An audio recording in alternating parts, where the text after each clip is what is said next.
പശ്ചിമേഷ്യൻ യുദ്ധം സൃഷ്ടിച്ച ആഗോള ഇന്ധന പ്രതിസന്ധിക്ക് നടുവിൽ പ്രധാനമന്ത്രി നരേന്ദ്രമോദി വർക്ക് ഫ്രം ഹോം രീതികൾ പുനരാരംഭിക്കാനും ഇന്ധന ഉപയോഗം കുറയ്ക്കാനും ഒരു വർഷത്തേക്ക് വിവാഹ ആവശ്യങ്ങൾക്കുള്ള സ്വർണം വാങ്ങുന്നത് ഒഴിവാക്കാനും ജനങ്ങളോട് ആഹ്വാനം ചെയ്ത് രംഗത്ത് വന്നിരിക്കുകയാണ്. വീണ്ടും രാജ്യം വർക്ക് ഫ്രം ഹോമിലേക്ക് പോവുകയാണോ എന്നൊരു സംശയമാണ് ഇതോടുകൂടി സൃഷ്ടിക്കപ്പെടുന്നത്. രാജ്യത്തിന്റെ വിദേശ നാണയ ശേഖരം സംരക്ഷിക്കുക എന്നതായിരുന്നു ഈ നിർദ്ദേശങ്ങളുടെ എല്ലാം ലക്ഷ്യം. ഇറാൻ യുദ്ധത്തിന്റെ പ്രത്യാഘാതങ്ങളെ തുടർന്ന് അമേരിക്ക മുതൽ അയൽ രാജ്യമായ പാകിസ്ഥാനിൽ വരെ ഇന്ധനവില റെക്കോർഡ് നിലയിൽ എത്തിയിരിക്കുന്ന സാഹചര്യത്തിലാണ് ഈ പരാമർശങ്ങൾ ഉണ്ടായിരിക്കുന്നത്.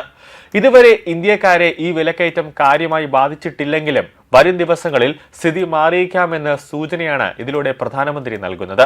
കൊറോണ കാലത്ത് നമ്മൾ വീട്ടിലിരുന്ന് ജോലി ചെയ്യൽ, ഓൺലൈൻ മീറ്റിംഗുകൾ, വീഡിയോ കോൺഫറൻസുകൾ എന്നിവ ഉൾപ്പെടെ നിരവധി സംവിധാനങ്ങൾ സ്വീകരിക്കുകയും അവയുമായി പൊരുത്തപ്പെടുകയും ചെയ്തിരുന്നു.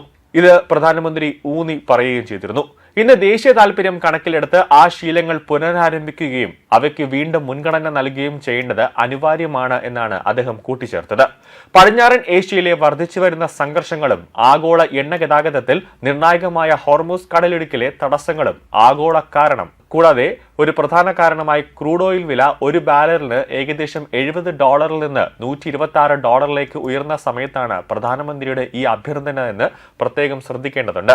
ഇന്ധനവില വർധന പ്രഖ്യാപിക്കാതെ തന്നെ പെട്രോളിന്റെയും ഡീസലിന്റെയും ഉപയോഗം കുറയ്ക്കേണ്ടതിന്റെ ആവശ്യകത പ്രധാനമന്ത്രി ആവർത്തിച്ചൂന്നി പറയുകയാണ്. പെട്രോളും ഡീസലും ലോകമെമ്പാടും വളരെ വിലയേറിയതായി മാറിയിരിക്കുകയാണ്. പെട്രോൾ ഡീസൽ വാങ്ങി ചെലവഴിക്കുന്ന വിദേശ നാണ്യം ലാഭിക്കുന്നത് നമ്മുടെയെല്ലാം ഉത്തരവാദിത്തമാണ്.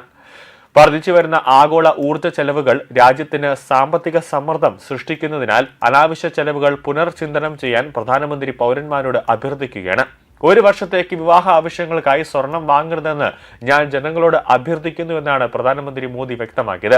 ഏകദേശം 4 വർഷത്തിനിടെ ആദ്യമായി ഇന്ത്യയിൽ ഇന്ധനവിലയിൽ വലിയൊരു മാറ്റം വരുത്താൻ സാധ്യതയുണ്ടെന്ന് സർക്കാർ വ്യവസായ വൃത്തങ്ങൾ സൂചിപ്പിച്ചതിന് തൊട്ടു പിന്നാലെയാണ് പ്രധാനമന്ത്രിയുടെ ഈ പ്രസ്താവന എന്നത് കാര്യങ്ങളുടെ ഗൗരവസ്ഥിതി വ്യക്തമാക്കുന്നതാണ്.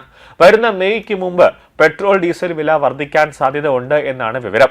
കാരണം 30 കോടിയോളം രൂപ നഷ്ടങ്ങൾ സഹിച്ചാണ് പെട്രോൾ കമ്പനികൾ പൊയ്ക്കൊണ്ടിരിക്കുന്നത്. ക്രൂഡ് ഓയിൽ വില കുതിച്ചുയരുന്നതിനാൽ എണ്ണ വിപണന കമ്പനികൾക്ക് വലിയ നഷ്ടം നേരിടേണ്ടി വരുന്നതായി ഒരു പ്രധാന കാരണമായി ചൂണ്ടിക്കാട്ടുന്നുണ്ട്. നിലവിൽ Indian oil, Bharat petroleum, Hindustan petroleum എന്നീ കമ്പനികൾക്ക് പ്രതിമാസം തന്നെ ഏകദേശം നേരത്തെ പറഞ്ഞതുപോലെ 30,000 കോടി രൂപയുടെ നഷ്ടമാണ് മൊത്തത്തിൽ ഉണ്ടാകുന്നതെന്നാണ് വൃത്തങ്ങൾ സൂചിപ്പിക്കുന്നത്. നിലവിലെ ആഗോള ക്രൂഡ് വില അനുസരിച്ച് പ്രതിസന്ധിയുടെ പൂർണ്ണ ആഘാതത്തിൽ നിന്ന് ഉപഭോക്താക്കളെ സംരക്ഷിക്കുന്നതിനായി സർക്കാരും എണ്ണ കമ്പനികളും പെട്രോളിന് ലിറ്ററിന് 24 രൂപയും ഡീസലിന് 30 രൂപയും സബ്സിഡിയായി നൽകി വരികയാണ്. അതേസമയം ഇന്ധന സംരക്ഷണത്തിനപ്പുറം പാചക എണ്ണയുടെ ഉപയോഗം കുറയ്ക്കാനും വിദേശത്ത് നിന്ന് ഇറക്കുമതി ചെയ്യുന്ന രാസവളങ്ങളെ ആശ്രയിക്കുന്നത് കുറയ്ക്കാനും പ്രധാനമന്ത്രി കർഷകരോട് ആവശ്യപ്പെടുകയാണ്. പശ്ചിമേഷ്യയിലുണ്ടായ അസ്ഥിരതയാണ് ഊർജ്ജ പ്രതിസന്ധിക്ക് വഴിവെച്ചത്. ഇത് കപ്പൽ ഗതാഗത പാതകളെ തടസ്സപ്പെടുത്തുകയും ആഗോള ക്രൂഡ് വിതരണത്തെക്കുറിച്ചുള്ള ആശങ്കകൾ വർദ്ധിപ്പിക്കുകയും ചെയ്തിരിക്കുന്നു.